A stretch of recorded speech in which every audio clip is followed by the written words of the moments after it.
Hi guys, this is Nicki, the creator of Nicki's Homemade Crafts. Today I would like to teach you how to do the Tunisian knit stitch. Okay, so for any Tunisian, or it's also called Afghan stitches, you usually use a Tunisian hook. They can be just very straight and very long. They look like knitting needles just with a hook in front.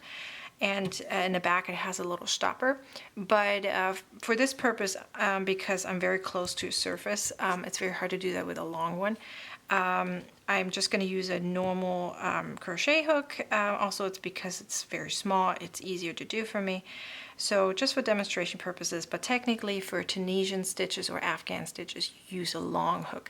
There's actually also, if you let's say you want to do a hat or so, you can use the bendable ones. There's ones where there's I think there's like plastic strings in the back, or wires or something.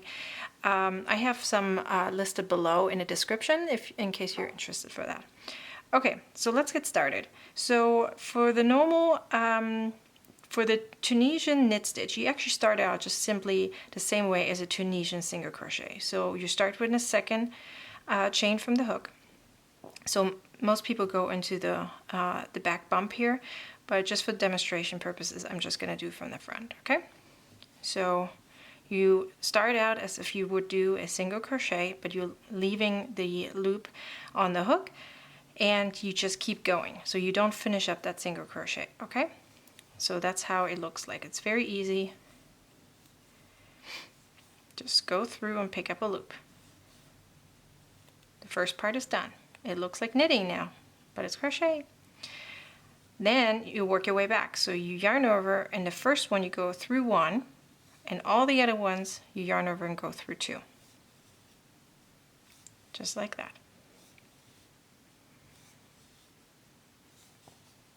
Okay, so now it looks like Tunisian single crochet actually. That's how it starts out, like that.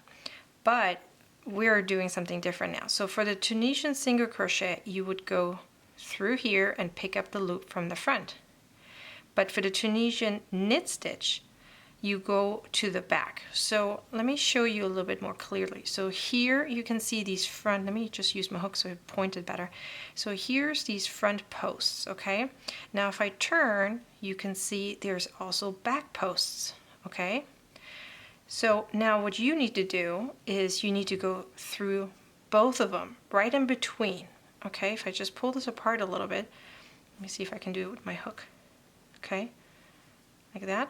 You can see here's the back one and here's the front one. So you go right in between, so you're creating a V, okay? So that's only in the very first row. You're gonna see you have maybe some trouble. It's actually not that hard. You just have to look a little bit closer, and then you just pick it up and see it creates a V immediately, okay?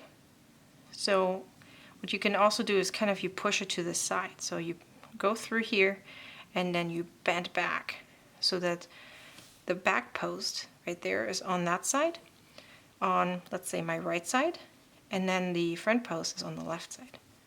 So you just go right through, and then you're making that V right there, okay? And just go pick them all up. And at the end, the very last one here, make sure you go through two, not through one. Go through two. Okay, so you're creating that V also. Now going back, it's the same way. First one is yarn over, go through one, and all the other ones is yarn over, go through two. Just like that, all the way to the end, or to the front, I guess I can. Okay, so now you already see the V's are starting. Now over here you can see now that the V is a little bit more easier to see. So let's call this the second row, is a little bit easier to see, okay? So I always ignore the first one, and that's what you're supposed to be doing. So just ignore this one right here, okay? And go right between those two bars, I guess, or the V, whatever you want to call it. Just right in between. So it's much easier on the next row. Do you see that? Right there. Just right in between. Just like that. It's very easy. It's actually it's much easier than the waistcoat or knit stitch. that you would normally do, you know, when you work one at a time, one V at a time. So, and then you just work your way back, just like that.